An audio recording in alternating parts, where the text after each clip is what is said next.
Welcome back to MSG PM, presented for the people by Caesars Sportsbook. Your app is ready, Emperor, and now we are so excited to be joined by Devils defenseman PK Subban. Thank you so much for taking the time. Year 13 for you. Hard to believe. Quite the fashionista, by the way, on Media Day. You'd like to say a lot that you're in the mix, which I'm still not sure what that is, so hopefully you'll explain that. But how excited are you for this season? Yeah, I'm really excited. I think the off-season was long, so I'm ready to get back to work. And as far as my fashion goes, I just wear what's in my closet. The closet's good so far. Good stuff you've got there. But you always post in the mix. So what does that mean? Describe what in the mix is, because it's all over your Instagram. I know you do it a lot. What does that mean in your own words? I think it's just dictating the energy that you want to bring into your life, you know, and that's what I do. I just kind of bring energy to everything that I do, whether it's, you know, professionally, whether it's with my family, friends, when it's in my off time. It's in the mix just isn't something about when I'm hanging out with friends and I'm having a good time. It's just more about how I live my life. When I get up in the day, I want to be purposeful, and that starts with the energy that you have, and I always try to bring a lot of energy, positive energy to everything that I'm doing.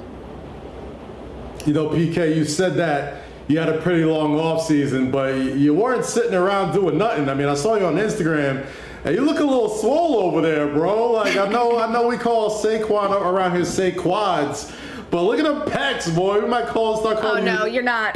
You're not gonna do it. Subban? No. Shout out to Brody on the check-in. But you're looking good, man. Talk to us about the off-season weight program. Yeah, you know, hold on. People always ask me and talk to me about my workouts and me posting about my workouts, but I post my workout stuff, number one, for a lot of the fans that follow me. A lot of them are kids, you know, hockey players, and most of them are hockey players, I'm sure. And everybody sees all the things that I do in my off season, whether it's ESPN or with my charity stuff, my marketing stuff, my vacations. But, you know, it's important, I think, for those kids and for people to also see the work that I put in, you know, like I put in the work. There's a reason why I'm playing 13 years in the league. It's not an easy thing to do. And so that work always comes first. And I always like to share that because I really believe that there's a lot of people out there that don't think that I work out, that don't think that I'm in the gym.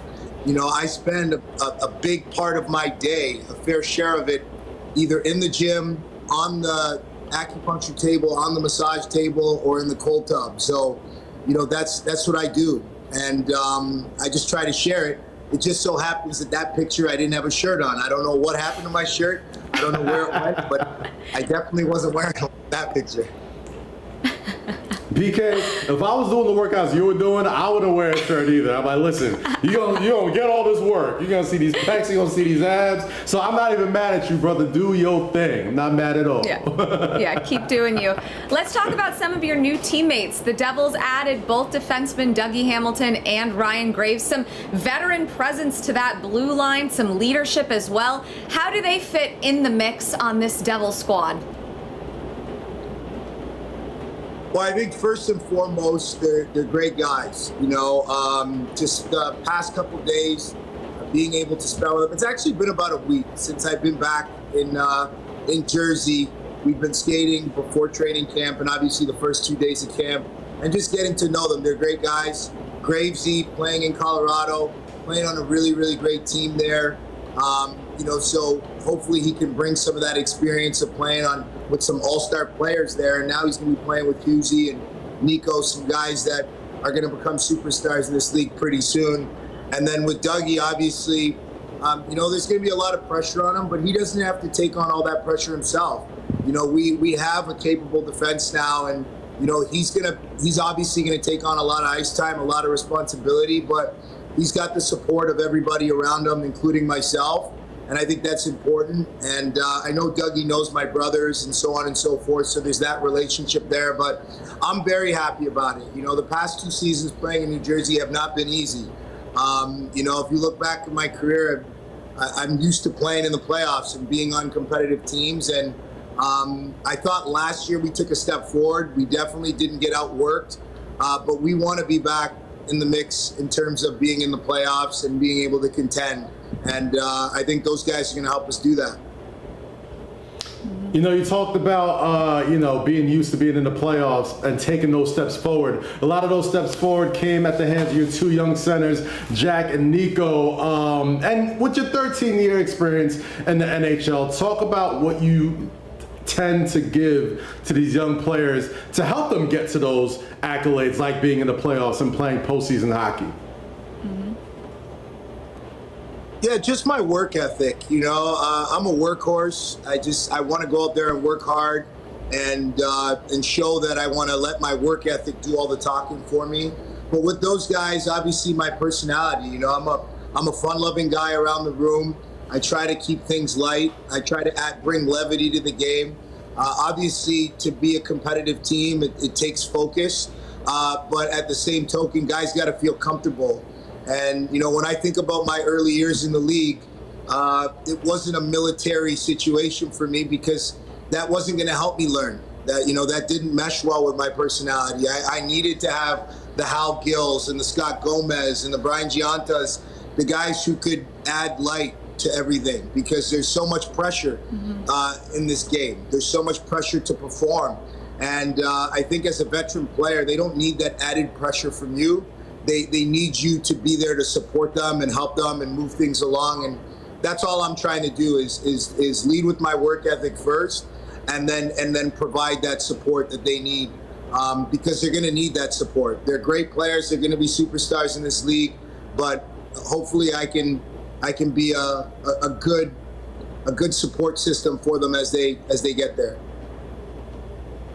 You mentioned just how difficult it's been to play in New Jersey in general just the past couple of seasons, but for everyone, dealing with COVID the past 2 years, last year with just the empty arenas to start the season, and then fans slowly kind of starting to trickle back in.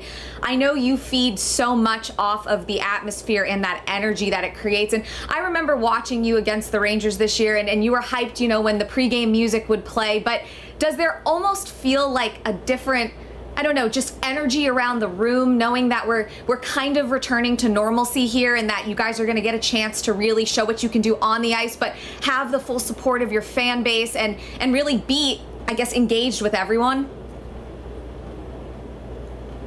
100%. I mean, I got to give the Rangers credit. They got some of the best warm-up music. So, whether there's fans in the stands or not, usually I'm feeling good when I'm on the ice at MSG during warm-up. But no, I think we definitely look forward to that. I think that's a part of playing in the NHL and playing pro sports, is the experience that you're playing in the show. Like, there's supposed to be 20,000 people there that are screaming, drinking beer, enjoying themselves, having a good time after they just worked all week, 9-to-5 job with their kids. To be able to come out and enjoy, they're paying a lot of money to watch you play. And I think that is important to have that energy. So, we want that energy in the building, no doubt. And I think that for us, with a young team, we're already going to be bringing that energy to add the crowd into it is only going to help us. So I'm excited. I think I'm a little bit more excited for some of the younger guys who haven't been able to play in every building yet, who haven't been able to play in front of fans in every building yet. I'm excited for them and those experiences this year. PK, we caught you at the Jets home opener this past weekend in MetLife Stadium, and unfortunately the Jets didn't give you guys anything much to cheer about, but you were there with a lot of your teammates, and you mentioned how much putting in work is important to building a team. But talk to me about team bonding as well, because having these sort of excursions with your teammates help on the ice, I would imagine. Yeah, it was a lot of fun. First of all, it was a beautiful day. I don't think I've seen as beautiful a day in the tri-state area since I've been here. So that was amazing.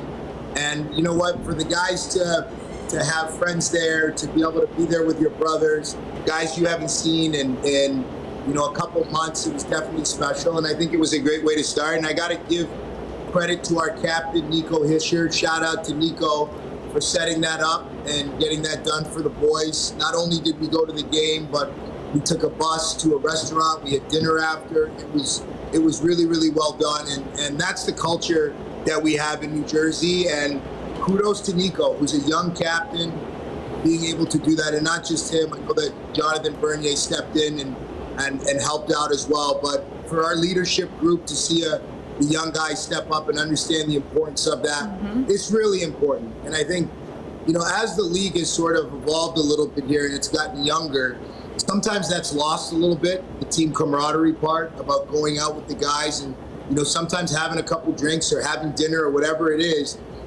really, really important. And the best teams that I played on, we always did that the most, so. I feel like I hear oftentimes the best teams, the ones that are Stanley Cup champions or the ones that consistently go far, are the teams that really enjoy each other. And I just want to kind of just touch on what you just said, because it is so important.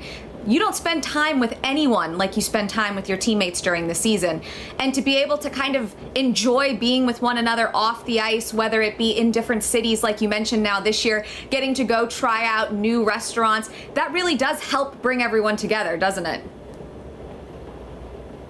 Oh, no, it does. And, I think that sometimes I also have to jerk my own chain because, I'm busy. I do have a lot of things going on off the ice, but I also want to make sure, because I want to make sure that I give the time to my teammates as well when I'm not at the rink. And I think that everybody has to make that sacrifice because it is important. The older guys did it for me when I came into the league. And I think back at probably the best example was my first year in Nashville.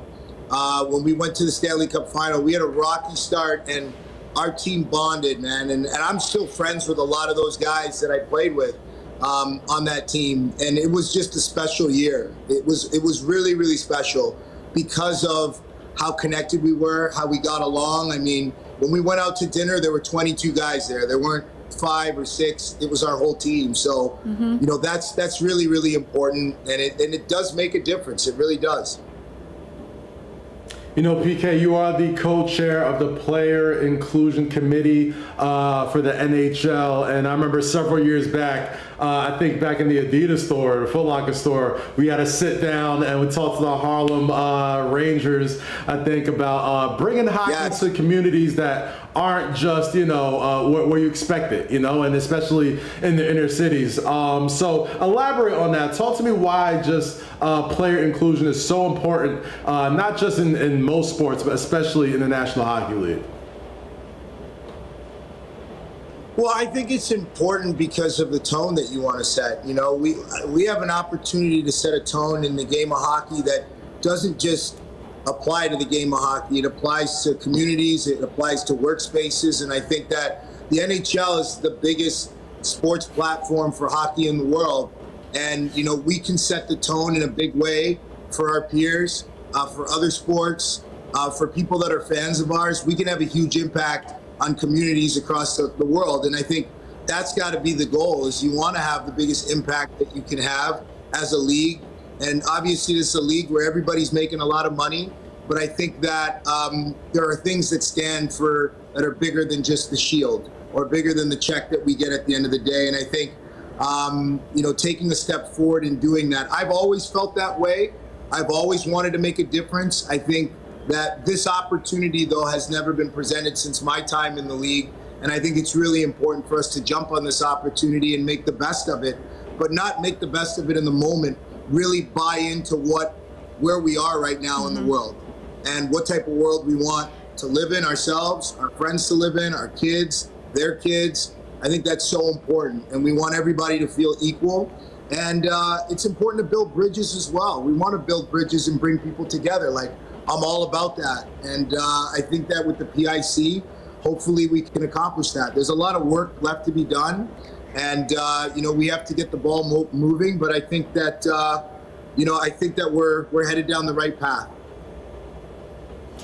You know, PK, you're not just using that platform within the NHL, you're also taking it and expanding that platform, which I want you to just talk about a little bit before we wrap up, just the new docuseries that you're EPing and executive producing, and what that is about, and why you kind of felt compelled to get into this as an executive producer and help tell the story.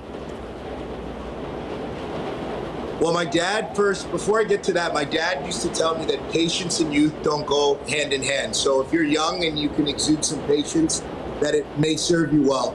And there have been times in my career where I've been frustrated. You know, there have been things that I've seen in my life that frustrate me, just like any other person, white, black, purple, brown, doesn't matter. We've all had our own experiences as a woman, as a man, you know, but for me, you know, I've tried to be as patient as I can, because when I take a step to want to make an impact, I want to make sure that I do it the right way. That's the most important thing for me, is to make sure that when I open my mouth or I do something, that I'm doing it the right way. And because I just don't represent myself, I represent my family, my friends, obviously the New Jersey Devils, and on some occasions the NHL.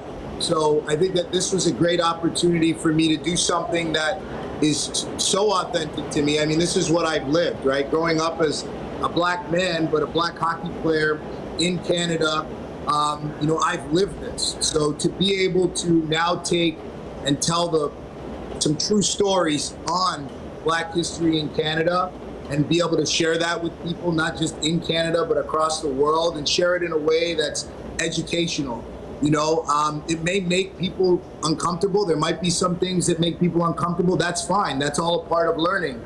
But it's about educating people and bringing the truth to light so that we can all figure out a way to move forward the right way. I'm excited about it. It's my first time ever doing anything like this, so I'm excited about that. And I'm also excited about learning too.